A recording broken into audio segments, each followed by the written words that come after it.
จันทราจันทรงลอยกันเบียกทันตูกันเบียกมีกันปะเทียนอามินเทียงทางทุสกาวเสตุชนนี้อาเห็นกันกัลตีนิงจูกันพาสตัวเนี้กันซีเนียร์ตรงนี้เสกันสุชีพาสตัวตรงนี้เสกันยูพาสตัวตรงนี้ทองอันทันเล่มบางมันตุกินอตุฮิจู revival program เลี้ยวกันชิมมีค่ะกันเปิดมาซาลาขันหูตัวขันอดังเตซีรีส์ทองท่ากันมาดูมีพอชิมเตลขันพาสตัวเตนิ่งเตนซีรีส์เตกันชิมจังหันไลตีค่ะกันสะดุดท่ามีจุดเสียตัวนี้เห็น revival program ขันเกี่ยมกับชิมมีจูปะเทียนปะเทียนกองขารักเสียทุ่งกอมปะเทียนกองขารักเสียตัวชนะเห็นใจตินดาฮิทองชายก็เชื่อมทันไล่แต่เมกวันรัวที่เห็นหลักจำเมกลงชุ่งแต่วันชกมิจูปะเทียนจูปาอาศิจ้ามีนุงนี่เห็นปาบรรทุกกันหัลโคสละบรรทุกที่ขนันอุรลสุนปะเทียนปาอินหัลที่เห็นกันที่โคอินเห็นหลังกวันตร์มิจูเสไบเบิลสังกัดทิมมิจูโรมดอลเรียดจังงาเลจนกลตีดัลลีจังงาอินจังรุกเตียงคาเซปะขันนักกวันเรลมาซาลายโรมดัลเรียดจังเรงานักปัจเจนนี้อันเปกมีนาทราวจูสัลอีอันจันเตอร์ทันตูนาดิงทราวจูทราวอเซโลเธอเลี้ยงมังเลพังเลี้ยงมังนันรักนันรักนุนนิงอันกัลปีทันตูนาดิงซองอเซฟันโลปัจเจนฟ้าอากันเซอร์ตูดิงตูขาสีอามานิจุนปัจเจนขากะปาเตียอากันเอาเตอร์โคปัญหินักกลตีดัลลีจังเลสริจังงาเอ็นจังสริที่หันกวันเรลโลไลจู่ๆโนลเบียตังมินหาคาลวดเตอร์ออกเลกันนี่ข้าปัจเจียนฟ้าจันเตอร์ออกจ้าสิปัจเจียนฟ้านั้นสิจ้าขันปัจเจียนนี้อาฟ้าปาทราวจูนั้นลงชงอรุณทาจูทราวนี่จุนกะปาตีอินเอาจู่จ้าสัลนั้นสิติโลฟ้านั้นสิจังจุนปัจเจียนฟ้านั้นสิจังจ้าปัจเจียนทองอินเราเจ้าดูนั้นสิถ้าจำเท้าเสวันจุงขวายมีกันปานังมาจูอเลียงกันตุกมีนะเสนังมาจูใจจงเวลเตเสร์ตูนะเสนังมาจูใจจงเวลเตอุกตูเลเดียร์กัมตูนะเสนังมาเราอินใจมันยังนุ่มขอเรานังมาท้องลองอินใจโปเฮมีเสดุนยานับปากเกมานี้นังมาปานะสินังคงเอ็นท้องทักชิมไลนัดยังทราวอินรักปิโลนัดยังทราวนี้กัมหัวละการักมังโลกันครีฟาบูจ้าจุมตูกันดีลักจ้าอัฐเนมมีเสโลจุดที่เตจุนจุมตุมวิลเตนี่เสิร์ตูปัจเจียนใจจงอุกตูปัจเจียนใจจงเตงไงตูปัจเจียนนี่กป้าโดอสีที่เทบุเตนนังมาในนิยมเตกันนุนนังหาดิงจ้านังมันนี่พวกกันชอบอยากเอาตินคำตูจิสุคริมินทักจำปาปเทียนประคัดนักเตียจนรีวิวบันตัวมาสักดูทุ่งกอมปเทียนกองรักชิมที่อาคารกันชิมมีจูกันเบียกมีปเทียนจูทุ่งกอมปเทียนเสียปเทียนจูประคัดลงโอมีอันนี้จูสีนักประคัดเอเซนส์ประคัดเสียมีปฐุม3 persons ปาเลฟปาเลเทียงทราวมีสีที่ขากันรักจนมีจุดเสจนอันนี้จูทราวสิ God is spirit อันนี้จูอันนุ่งมีปะเทียนเส God is a living God อันนี้จูอดิกมี God is just or righteous อัทองมี God is powerful อามาเตเขามีอามาเตมี God is self-existent นอลอังไงมี God is sovereign มุโคโลมี God is invisible รีอังไงโลมี God is eternal อัทยังมี God is holy Zaizong the ser to say God is creator ti kha kan rak chon chu ani chu zaizong vial te atua kho tu say God is omnipotent ti zong kan chon chu la hin zaizong vial te anghal kho tu God is omniscient ti zong kan rak chon chu khozai pawa kho mi God is omnipresent ti zong kha kan rak chon mi chu se chu long selo in pathian chu mi vial te chunga thleidan nak lo te in dot na angai mi asi ti kha God is love ti mi te kha kan rak chon mi chu se e tu ni te zong ak van chem than ka du mi chu thum kom pathian chu khri fa zum nak ram pi asi ti he van chem than ka du hi zum nak lo in chu khri fa kan zum nak khri fa biak na ka adik mi aman mi ti he kholo ti zong he van chem than ka du zai cha te Bible ni pathian chu fiang te pakhat long ama chu pa le thiang thro asi tia fiang te kan chem chu cha thum kom pathian zum nak lo in chun biak nak dik biak nak man ti hi kholo ti te kha hi kam hun te a van chem sa ka du chon apan hina kan chem mi chu hi chutlok e alian ngan mi thum kom pathian ni chu minung he ama moi sam lo ya kan seri ama hoi kom min nei niam te dinga le asum par nak cha ser kan si ti kha kan chim mi chu se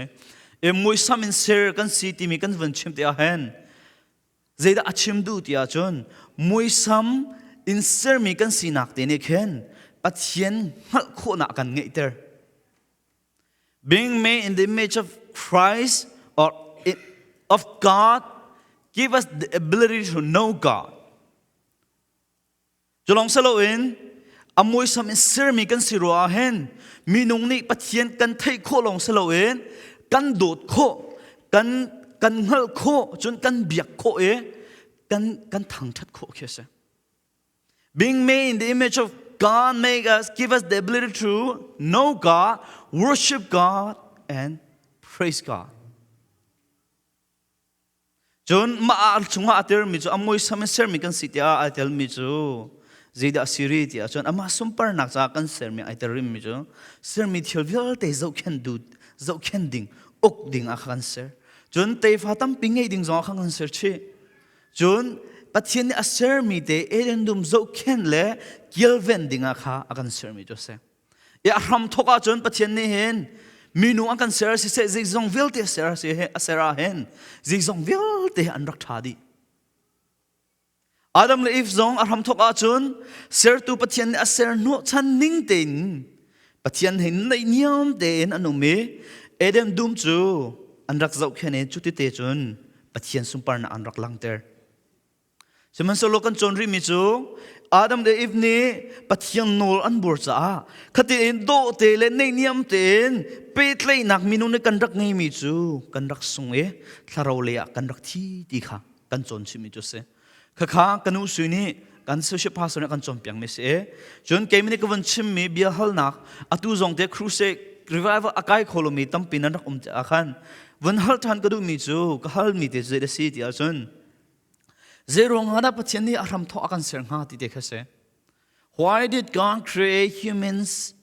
in the first place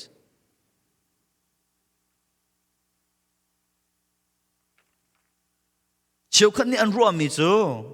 pathian ni minung akan ser hi ama long har hoi angai lo cha si anta some says God created humans because he was all alone in eternity and felt lonely those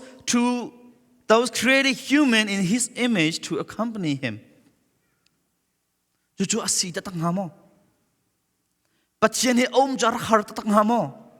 pathian ni hoi her cha min hong kan ser ta tang hamo asi ta ko ti azum mi jong kan khom rong chu hi valai pi a hen theologian tampi pathian le bible le thiam sang pol jong azum mi apom men tam ngai te na te tu chuna van chim than ka du mi chu asi hrim lo te van chim ka du pathian ni minu akan ser hi akan her cha le ama her bo e cha her cha asi hrim lo ti kha van chim ka du chu arwang pani te van lang ter masa ka du van kan yak pyak ko lo กับ PowerPoint ค่ะกับ PowerPoint แค่อดีลักกับมันชิมเอาไลน์ที่เตะลองกับมันชิมเสร็จแล้วนูเดียววันคิดทันเขาชิคเตะโอเคฮิกามุนเตวันชิมก็ดูจะเจรองอาดาประเทศอาการเฮิร์สอารวงปันหิวันลังเตก็ดูอาคันอปักขัดนักจู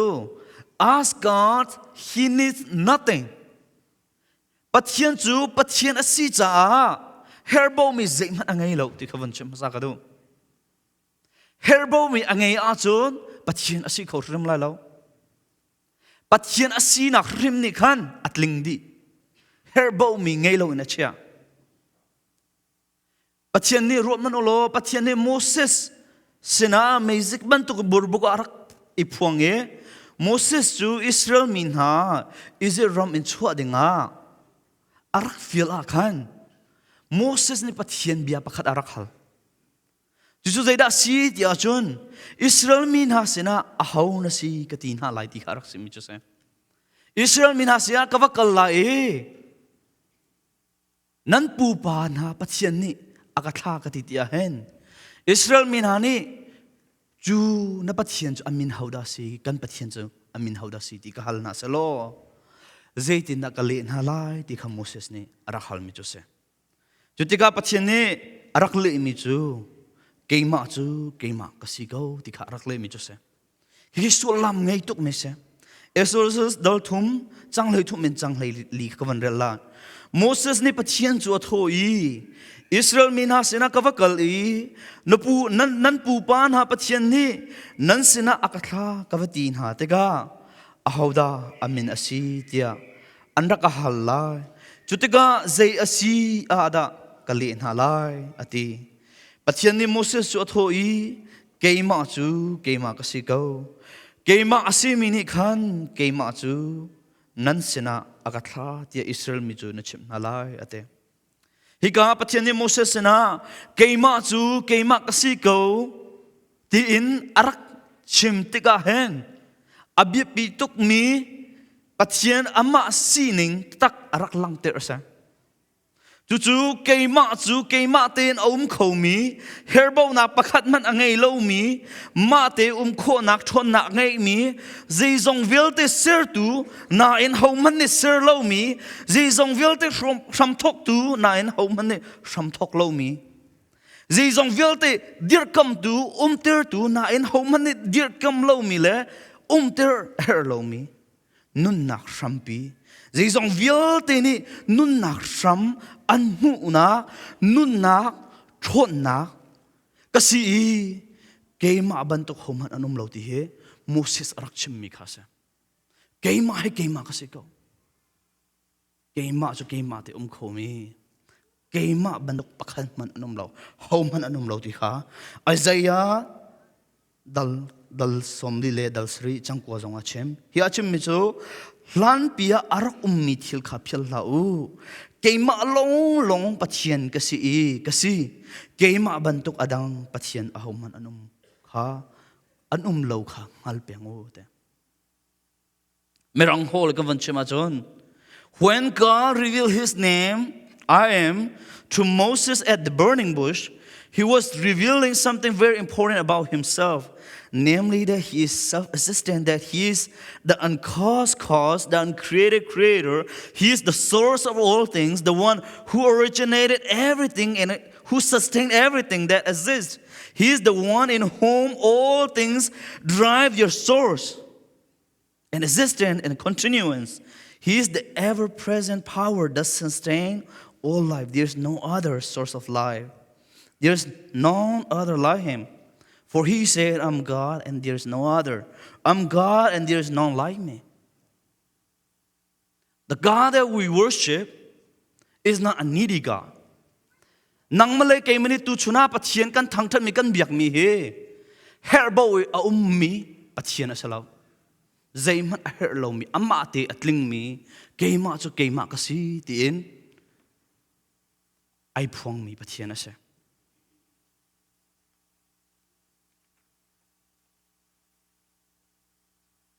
Tu chuna sum tu na patien ni akaher ti phunin กันนี่ปอร์โลเล่าฮีอบิปิงไงมิจุเสปัจเจนี่เกี่ยมาอากาเฮร์เกี่ยมาเราจนสิเขาเราที่พูดนายกันรู้สละจนจุดซุ่มหนักมันเล่าจุเสจุดที่กันรู้สละจนปัจเจนกันอุ้งปัดนักปัจเจนกันทางทันนักอจูรเดียวก็ละตาชนนักเรียนจวนตัวนี้เรียนจวนตัวบอสนะนบอสนะวกัลนบอสปานี่ลักขะอิเสตินดูที่อาเคนนวกัลนฮัล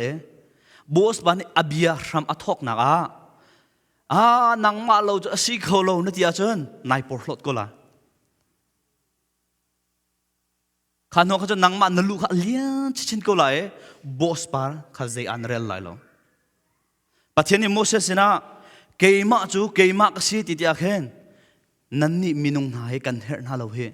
เกี่ยมาที่ขมิดก็สิเฮจูจุงวะอิชอะไรอยู่เจก็อุปโภกับเบียกก็ทั้งทัดที่คิดว่ากันชิมมิจูสิจนอปันหินาวันชิมทันกระดูมิจูอปันหินาอรวงอาคารกับวันชิมทันดูมิจู Ask God he felt no loneliness ปัจเจียนข้าเอามาหาจะอาการมินุอาการเสียหอยกอมอาการเสียที่อามันเราที่อารวงปัจจินากับวันลังเตอร์มิจูปัจเจียนนี่เห็นเอามาหาเราที่วันลังเตอร์ก็ดูเจรองปัจเจียนจูมีประคัตเสียเรามีปฐมเมนจงจาลาอารักมิเสป้าฟ้าเทียงทรอยหอยกอมนารักไงมิเสอารักอีโดมีอันสิที่ก้าอันอารักหาเราปัจเจียนรักหาบัลเราขัดเอกปัจจัยนี้เจรองอันมินอันเสือที่เด็กอารวงอาการเฮรองอาศัยสุมเราฮีที่เด็กรองขับนี้ก็บันลังเตอร์จุดตุชนะจนทองทราเช่นเดียวกันที่มีกัดลังเตอร์ขันจูปัจจัยป่าเองฮัลที่ข้าเสอีฮีอาการติมบิกมิจูนิราจุมตูนังเมลเกมันอีกันเบียกมีปัจจัยเจจงสเตเซอร์ตูอุกตูเลเดียร์กัมตูฮีกับป้าที่นิยมเด็กกันเปิดเล็กโคที่เฮเสจู่ๆไบเบิลนิ่งเตะเจ้าที่กระดูกมีจุดเสไบเบิลนิ่งเตะเจ้าที่กระดูกกระดิ่งเตะเจรองอาดาฮีกระดูกที่อาจารย์ป้าที่มีแค่นั้นมิทำอวันจุดเตอร์มันอุลอป้าขี้เขาได้เสเจบันตุป้าได้เสวันจุดเตอร์มันเนาะป้าที่มีแค่นั้นมิทำให้วันจุดเตอร์มันป้าที่มีเฮวันเลยเชี่ยวกันต้นมินิปัจเจียนป่ายกันมุนี่เฮอาเซอร์ซัมขอกตุเชี่ยวขัดโจปัจเจียนป่าที่แค่อันโจหันดูโลเจรงอันหักเชลล์ป่าเลยนี่อันรักตัวตันนิ่งนะทัดเล่าจ้าปัจเจียนป่าที่มีแค่อันโจหันเขาโลจูเวบันโตตุชุนอาเห็นปัจเจียนกันป่าสีก็ที่ที่อาเห็นกันหักเชลล์เทนป่านี่ตุกมีสิกมีป่านี่เชื่อมมีกันเสียจนป่าที่มีขี้อัดลุมตุดิ่งอัดลุมตุกดิ่งมีอันเนมตุกดิ่งมีอัฐาตุกมีเจ้าหลันตักดิ่งอาศัยมีขี้กันเจ้าหลันเขาต้นหรอจุดจนจุดชนสองให้ป่าเวลที่สองให้ใจตกนั้นเบียปีเวนั่นฝ่ายเนี่ยปะเทียนป่าเอ็นเจ้าหลันโคนักดิ่งจ้าป่าเอ็นอันปันโคนักดิ่งจ้าป่าเอ็นในเนียมเตะอันนุ่งโคนักอันนุ่งโคนักดิ่งจ้าป่าเลวิลเดนันเบียปีตักเวทีเฮตุชนเอาวันชิมทันก็ดูจนไบเบิลนี่เด็กกันเจ้าชื่อเสียจนอปะขณะเจตินกันเจ้าไล่เดียจนอปะขณะเบียกำลุนเนปะเชียนเจตินนับป่ายหลังเตอร์มาขับปะขณะกันเจ้าจินหาไลจนอปะหินักเบียกำทาร์นี่เจตินดาปะเชียนจะป่ายหลังเตอร์ที่กันเจ้าหาไลขับปะหิกันเจ้าดินหัวขันอดอกนักปะทุมนักจนอาเซียจนป่าเอ็นไอพวงมีปะเทียนนี่เห็นเจตนาหนังมาเลยเกมอาการเปิดเลยที่เด็กข้ากันเจ้าที่เต้นอะไรปะขันนักอาจุนเบียกำลุนข้ากันว่าจะข้าก็วนกันเนี่ยเปียกก็ล้อกับ PowerPoint ข้าปะขันนักอาจุน the Old Testament reference of God as a Father ที่ข้าก็วนชิมมิจุเสเบียกำลุนนี่ปะเทียนจูเจตนาป่ายหลังเตอร์นักข้ากันว่าจะที่นั่นเลยใบกันไบเบิลให้กันเจ้าเสียจุนเบียกำลุนนี่เห็นปัจเจียนนี่ป่าอลังเตอร์นักเฮอัตลมง่ายๆเข Bible kan zau tia chafang na kan zau tia khen bekam hlum chatil tu na ne pathian pa e an ti mi khi atlom dio e New Testament bekam thar kan zau sia chun pa pathian pa e ti na khe hiti ning bak her I Bible cha kan van zau sia chun vui lenga song long he bekam hluna pathian hi pa in kan mu in bekam hlu chatil tu na ne pathian kha pa e ti an chim te ka an lang ter du big mi zeda si ti a chon pathian chu zai zong vel te ser tu si ser mi thial na he ai thlat na ka mi amai a upat na he iral ring ding asimi chon pathian chu kan ma he ai ten mi kan ma leng I in khin an lang ter dio bekam hlun ne chon kan ma he an ne nyam mi na in khen ai thlat mi le mu kho lo mi in khen an lang ter dio bekam hlun ne chon bekam hlun ne pa pathian an lang ter ne he aman zong aman ko chu zai da si tia chun zai bekam hlun an lang ter du dio mi chu pathian he zai tlok in alien ngan mi se sumpar na akhat mi se amaya akun ding kan se abyak ding kan se upan nak sang bek ding kan se tika bekam hlun cha focus mi se toidor ti amaya kan ding tika bekam hlun cha lang ter mi se tika bekam hlun a chon pa ti mi he tlom dio theu kan mu siman se lo New Testament become thar chatul tu na ni chun pa he pathian an lang ter ni a chun ki sumpar na khat mi yes an lang ter thim chem vem ko upat oklak pathian asi ti an lang ter thim ve ko siman so lo an lang ter chi mi chu pa hi pathian hi kan pa minung ne niam kho mi do tu pathian asi ti an lang ter chu honi da alang ter big dia zon nang male ke ma akan kham tu simi kan boy pa simi Jesus Christ se Jesus reveals the created God as a father Jesus ni ser tu pathian chu pa alang ter ti hon chim sa ka du John han thong tha dal le sri changkul le changli akan rel sia chun Jesus ni ti mi chu kapa nakapek mi na hi ka na mun a ka sina ter I ka sumpar na valai serlan e nakapek mi valai serlan e nakadot cha e nakapek mi kha mun ha se ti ka du ate Yesu Christ ni alang ter mi cho ser tu nang malai ke mene ser tu pathian ti kan upat me he zai zong vel te ser am raksil hana ser tu pathian e zai zong vel te au khlana zai zong vel te ser hlana hen do tu pathian asimasa dikha lang ter juna lang ter mi cho rotman ulo eternity zungzal chan akhin rotman ulo van level ai ser asil hana khen pathian ke zaida asimasa ti achon do tu pa asimasa do tu pa se masa e do nak in zai zong vel te se John van level ai ser lan e zungzal chana Jesu Christ ni pa chu do tu pathian e lang ter long saloen pa pathian ni kan kham tu Jesu Christ chu valaya nang malai ke makham o aron thlatika zaitinda fa pani pa pathian chu alang ter chon paen do tu paen alang ter thiam ju khoi ka ada kan mu kho big tia chon kan boi pa Jesu Christ atha cham nak le achon piang han a hen se abakhan naga Jesu ne atha cham naka pathian chu pai alang ter ti kam zau tin hala mathai dalkul le dal ru chang som thum le chang ko na ti mi chu Jesu Christ ne kesma di duma thlam a thla cham akhan zai ta thla cham ti achun kapa asi kho achun hi sha hi ka thel pia ko siman se lo keima du mi tu sala se nang ma du mi tu si ko se tin tharak cham chun johan athi lai zan zonga khan johan dal hisri changkhat na ti mi chu kapa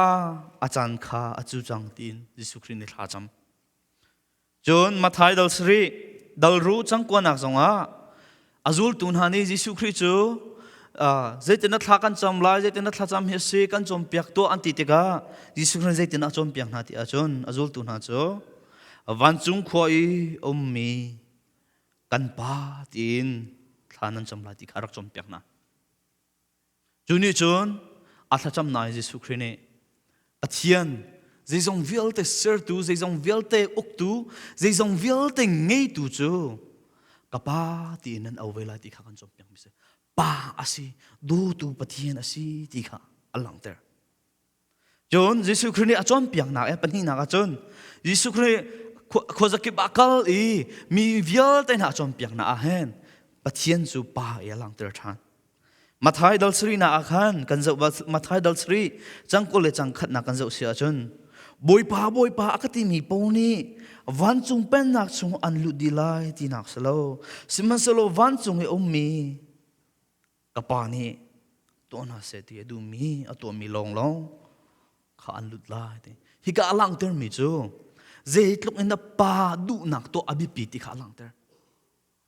pa du nak to lo van chung pen nak chu lut kho selo hi ti kha alang ter chun johan dal hei khat chang somli le chang khat na ti mi chu Jisu ni Lazarus atho akhan na ti mi chu lungper chu a thon ye Jisu chu achan avan achau I kapa kabia na ka thei piak cha na chunga kalom ate Jisu ne pathian chu pa in au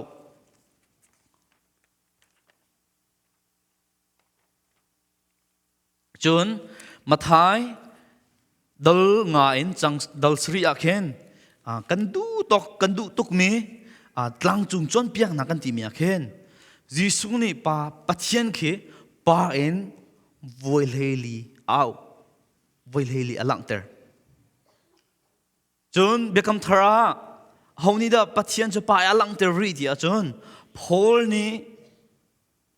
pathian chu pa in alang ter ve rom dal khat changsri na akhan kan zau sia chun pathian kan pa le Jisu Christ ni vel le de nak chu in pe ko na se te pathian chu pa ati phol ni chun dal ruk changli nak ati mi chu Christ chu pa sun par nak en pa sung par nak atho ter ban khan kan ni zong nun nak thara kan nung vela ate chun tu chuna kai thim mi bible cha zonga pathian ni akan peng mi tharau chu sala akan chanter than tu ding tharau selo en akan lutter tu pathian chu kapa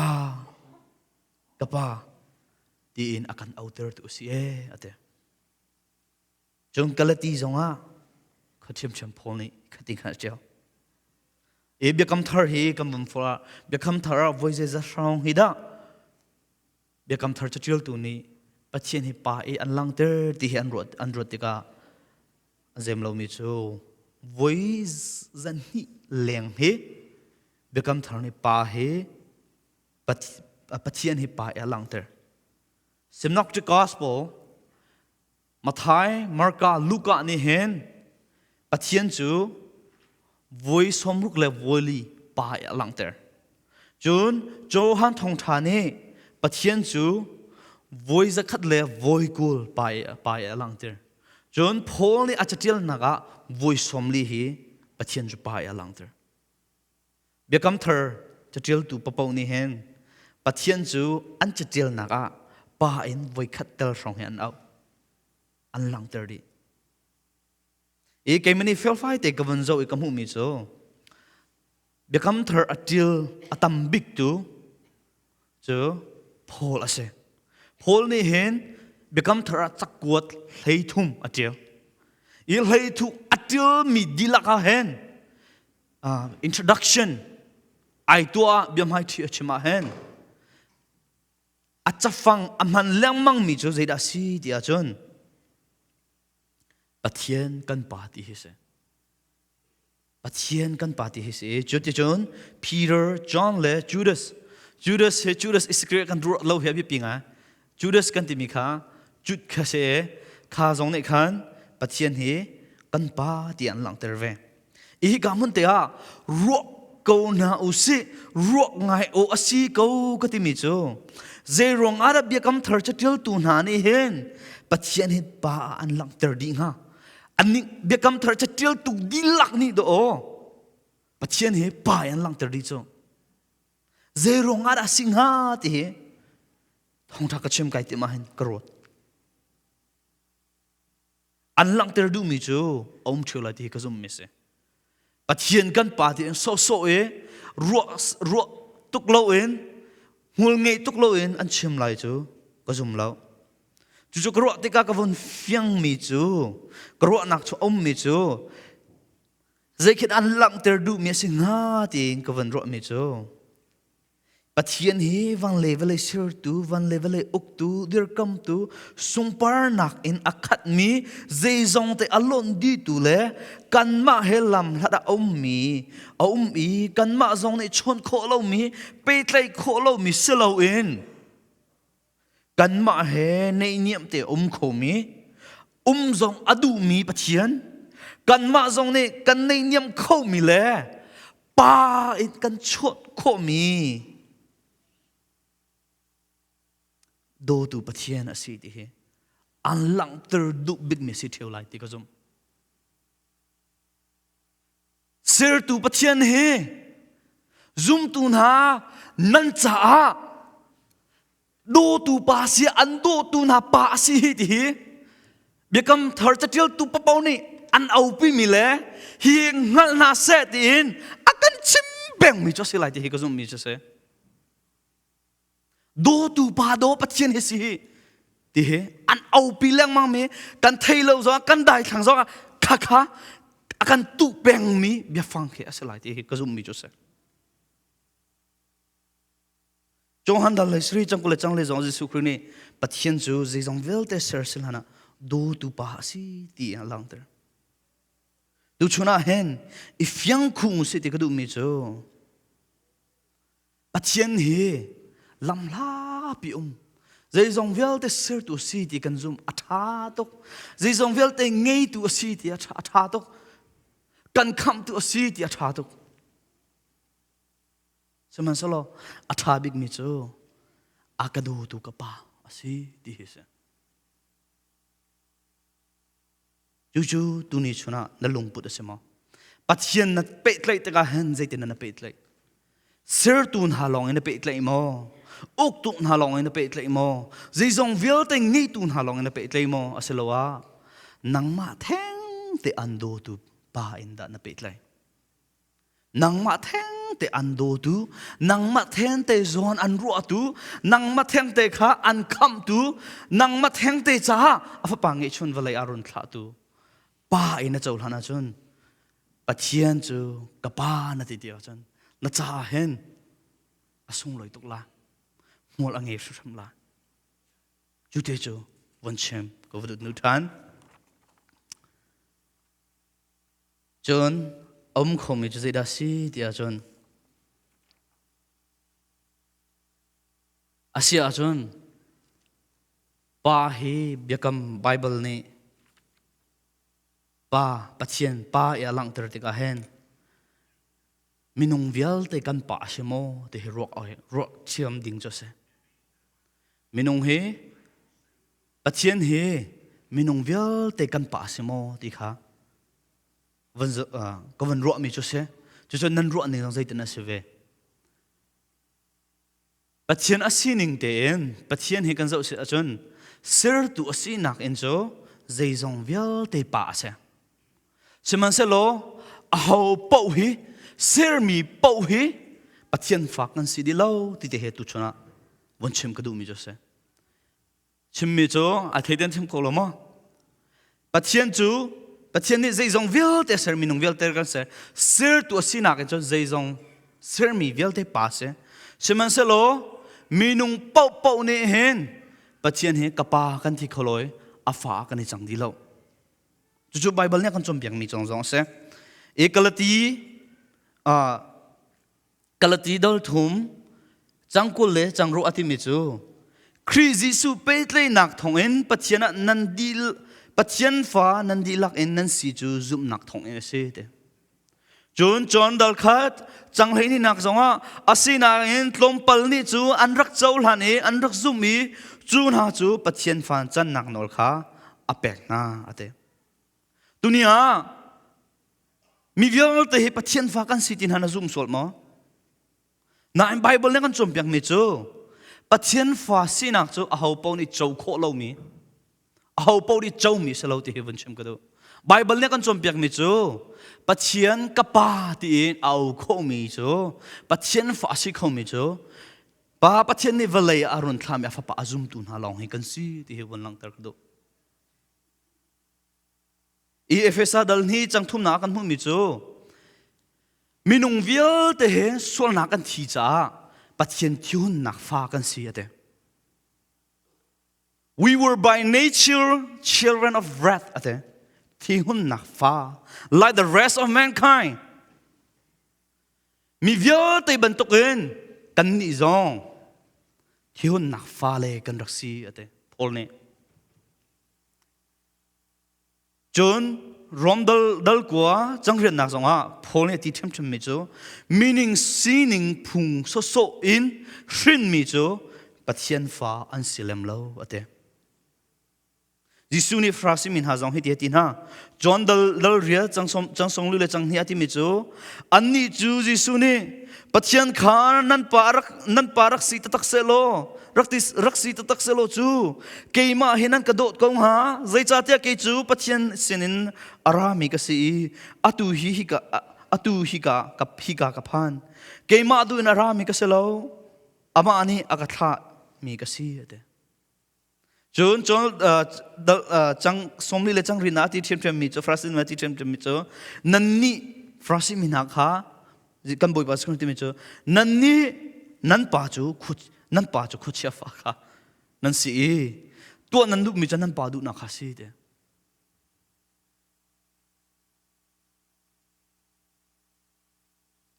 John chakut pakhat na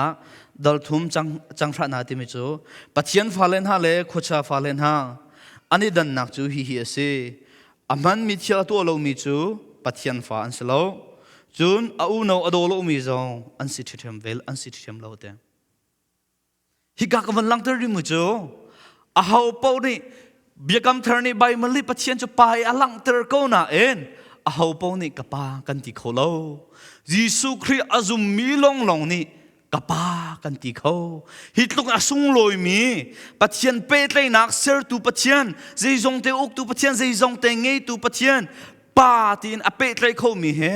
zoom tu long kan si ti bon chim ka du chu tu na bible cha ka von real mi zong ni tam pia von lang ter na ten asia chon chu ti si na cha thong chia tok se lo mo zeronga pathian chu zeizong minung vial te ne kan pa kan ti ko lo chu cha tha dio mi se lo mo ti nan rot kho men na thai thong tha chim than kan dun ha thong tha tu ka si mi chu a hau pau ni hen pathian fa kan si lo pathian chu ka pa kan ti khau di lo na ten thong tha tu si mi pau asim mi chu a hau pau ni Jisu Christ a fa pa zum nak thong en pathian fa kan ni chang khau di ti he sa sung loi tuk lo mo kan nu po chu min kan chua nak ni chun thiun nak fa kan se seman se lo hrin than nak en zum nak en chu pathian fa kan se pathian chu ser tu long se te lo uk tu long se te lo en kan pa shim ase chang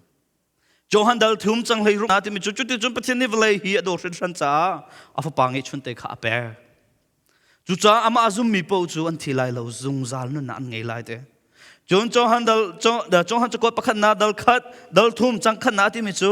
pathian ni zeitlok in da akan do hi rot mano te tu chuna rot ve man Johan ne chakot mi na sina pathian ni zeitlok in da akan do ti hi rot mano te tu jana tu chuna hen tu kan feel ve na atu na thu bua hen pathian ne zeitlok in an do ti hi ro ve man pathian ni zit lung na an dot nu lai chan na sual nak ruat pathian ni nang ma theng te cha afa bang nge chu pa ang ma theng te an do e ser tu pathian long au kho lo saloen nang ma shrim shrim ni pathian chu kapa ti na au kho din pathian ni lam asel jo na ro a chon pathian hi o kapa hitluk hi mo na ka do hitluk hi mo ka zon ka ro na ka ti na ti ko la Johan dal fra chang kulle chang thumna chang kulle chang kwa na zonga ama kha akape tu kapa chu zai zong vel te na angan diu i kapa zo khen nak chu en ahom han nei akan chu kholai lo ate roman Jisu Christ azum me na si ason ahom man nei pa kut chung ani chu kholo pa kut chung ani thol kholo ani fir kholo pa ni tlai mi si cha chon zungzal na ngai mi chu zungzal amun ti he tu chuna van chem than kadu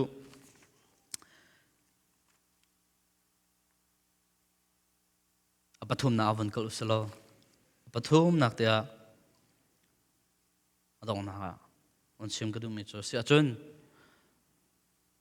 ser tu pathian uk tu pathian zai zong vel te ter tu zai zong vel te dir kam tu pathian chu bible ne pa ya lang ter asia chon nang male ke me hiten zai tin akan pet lai ti he lompal te wan zau ti kadu e hi pet lai nak pathian ne zai tin da afa lai na atu chuna azum tu na kan pet lai ti he kan zau e fiang deu kan mu kho nak chu pet lai na arak ngei chi mi kan zau ha chu pa le fa pa ni pet lai na kha se e pa la Jesu Christ pa a pet lai na ka kan mu mi chu da si ti chon ser tu pathian chu kan ni kan biak mi pa pathian chu kan ma he nei niam te adu mi pathian si te kha fiang te alang ter Jesu Christ anun nak a hi valai chung alun lewa kan mu te ka pa pathian he pet lai na ngai zung za atuna ka vanrel chang me mark thong tha dal hlei li chang som thule chang ruwa Jesu Christ thak acham mi chu kapa nang mani je zong vel te na to khodi ko hi ra he kalak pya ko seman solo ke ma du nak bantu chu sel ha se nang ma du bantu se ko se rakte jong kalati chung zonga phong ne pathian chu kapa ti in akan au tharau pathian ni tharau kan peng mi chu pathian kapa ti in akan au ter tu si te he kam hun te a un chim ku du mi so Jesu Christ ni hi vale anun leo a har chem mi thil ka ti ko la mo vai lam ta na ga kal lai ka thi lai ti mi arot leo ama sinak chan ka har chem mi se kha leo chana zeida atwa kha leo chana kan kham tu kan boi pa su zeida atwa pa pathian ako pa pathian sina thla acham pa pathian sina mitli he atap juwe ban to kan tu chuna hen nang male keima hi valai pi kan nun leu a har na kan in kan shrum kan ai sol nang ne achu api mi ronga kan shrum kan ai mi he Bible rom chukot kan zau sia chon politil mi chu sol nak ronga hen mi lung long he ashum ai mi kan selote ser mi thil velte hi kan valai pi jong he nongan fa ba en an shum an ai te ser mi velte ni sol nak ni arat pi mi ngan fa na hai kan in hi kan in leo a hen har nak tam deu fak deu na ton mi jong kan kha lewa zeida kan tua Jesu Christ kan lo mo Jesu Christ ban tu kan pa se na thla cham mi pa nei niam mi kan simo ti te he won chem ka du than chon apen hi na ga Jesu Christ zeida na pa lang ter ti a chon kan her mi po akan pe du tu si ti ha lang ter e mathai chunga mathai dal sri chang sri le chang ret kan rel sia chon halulo ani pek na lai kol ulo nan mu lai kinh u lô in cả chú anh in hun piang halai dây cha te hal mi po chú pek an silai akol mi po ni chun an hulai aking tu po ni chun in cả kha aking tu po chú in cả kha hun piak an silai te chun chang hay khat kam zo si a chun minung pa le patchen ni ta chun mi cho minung pa le ama kha ta chun na alak zo ati mi cho hi jisu ne chim mi cho hi tluk in an thalo ko na en mathai dal sri chang lai khana ti mi cho hi tluk in an thalo ko na en nan ma man ni nan fa le kha thil tha pek nan hala chon van chung e min an pa chen ni chon ze tluk in da thil tha chu thil tha ahal mi chu apek chen na la de kan her mi vel de kan mani kan her me kan pe du tu pathia se chon mathai dal ruk chang som thum le chang som thum chang khat e chang som thum le chang ni na zo ti them mi chu cha khu ze in da ka e o krol chu kam hu lai kadin on chu kam hu lai kan hi puan chu kam hu lai ti en long ra thei hlangat u hi thil vel te na chu pathian bia lo mi na ni an lung re ani thei pi mi amni thei pi zungzal mi pe si chu van chung khoi mi nan pa ni Hiavial te chu nan herdi ti kha nan herdi na ti kha angal di ko ate zeitluk in nangam ding da simo ser tu pathian zeizong vel te ok tu pathian zeizong vel te ngei tu pathian pa e nge e chu pa ni chun kan her mi vel te athei di kha the a chon hi ka valai kan nun leo hen nangam te kan ding ase zeitluk in nangam ding kam ase zeitluk in nem na thaki da simo chun apathum na van lang ter ka du mi chu apathum na ga jisu khri bekam thar bible ne zaitin da pa chu pa he alang ter ti a chun aduk nak in him te kan chia ti heaven lang ter ka du than aduk nak in him te kan chia ti heaven lang ter ka du ama chu kan pa si cha kan him ti te heaven chim ka do chu rom dal riat chang rom dal riat chang som thum le chang nga ka mun rel sa chun chu cha hau ni da khrido nak he kan then kholai de har nak ni mo tem hin nak ni mo sem nak ni mo ro cham nak ni mo pam nak ni mo chil ti nung ni mo chi nak ni mo zai tal ni kan then khong ha mo de pathian kan pa se Jisu Christ kan zum nak thoen pathian chu kan pa se chu pathian do nak he chun pathian he kan pan he chu kan pa he chun hau tel ne kan then khong amoti ka phol ne hal e chang som thum le chang sri chang som thum le chang ko ale mi chu ama te aphi mi mo phol ne zai man ne kan then kho lai lo ta hi thil vial te na chu hi tia vel te na chung hen akan do tu thong en kan ni chu tei tu na nak en tei tu kan sideu zai cha te akan do nak he chun zai man ne kan then kho lo ti kha fiang te en kan ha thi nak ni se nun nak ni se van chung we om mi van min ha sin ha van min ha sin ha se ok tu le thon nak ni sin ha se atu chan he se mai le chan he se chung le vale si se tang le vale sin ha ni vale ni hin si se akan then kholo kan boi pa Jisu Christ thong en kan ta asimi pathian do nak he akan then kho tu ding akan then kho tu ding chu ser mi thil dilak a hen ze man anum lo da nan hangam mo nai lo mo pathian fa na sina home han ni chu kholo ti chu su pathian ni an pek chang mi fa si nak chu a home han ani lak pek kholo ti do su o minung na zum tu na valai kan nun nak chu ha chan tam pi chu kan klu kan so kan tim ko pathian le kal chang lai pathian he nei niam te ka pan chang lai kan ti ko si man so kan kal e alai rong kan kir than kia khen kan kir so khe pathian ni fa e akan ser nak he kan lak piak salo kan ma te zaitim ha kan kir khan khot la lo siman salo kan kal e pathian kan zoom chang e pathian le kan kar hlan ti kan kal e nu le kan pil so chan zonga thau than dear than ithar chu than ti e akut nem akan san tu chu do tu pa pathian ase chun apali nak a chun dot nak en nun akan chon pia ti jong hebon lang tar kadu pathian he do tu ase kan du mi po akan pek kan du ning po kan nun arang ko ti kan ro solo ti jong khabi pinga ado mi ha chu bible chong kan hum mi chu ado mi na chu pathian ni a chon pia khra chim rin ko na ti kan mu mi se phun thung bia dal thum changlei ni na ti mi chu zai cha tia pani adu mi afa pa chu achim rin bang en boy pani adot mi kha achim rim fe na te tu chuna vunchem kadu mi warning bantok en ralrin nak bantok vunchem kadu mi chu pathian ni hen onem te an aukau onem te an aukau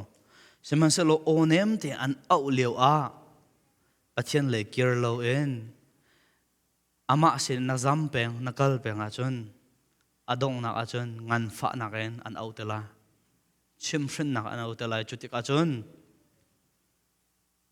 chi nak he nai nei bik chan jong se khau e pathian rian ka tron lai pathian sumpar na cha ka nun lai te nun man ti lo nom khau chang chu cha a chun pathian e onem te kan au leo ta han pathian ser ki ru silo pathian chu kan pa ser si ti he bonchim ka du adong nak bia tu chunen kan chim me cho pathian chu dây dòng véo te ser tu dây dòng te uk tu dây dòng te ngei tu ti long en pe tlei lo en Giêsu Christ kan zum cha Giêsu Christ zum nak thong en kapa tin ti shrim en nei niam te en kan pe tlei kho chang ti he se ne he ni a pathian chu pa e angal chang mi na se a chun pathian chu nei niam peng lo nei izom lo nei chin izom lo akan nei ve ko la chun ne he na pathian chu kapa tia angal ri lo mi kan sol se a chun thong tha kan chem na chu thong tha chu Giêsu Christ chu na kham tu le na boy pa va chau hlan lo chu ti chun pathian chu kapa tin va au ve chang ti hi kan som min ha se kan chemi vel te pathian ni thla chona kan pi pe ko se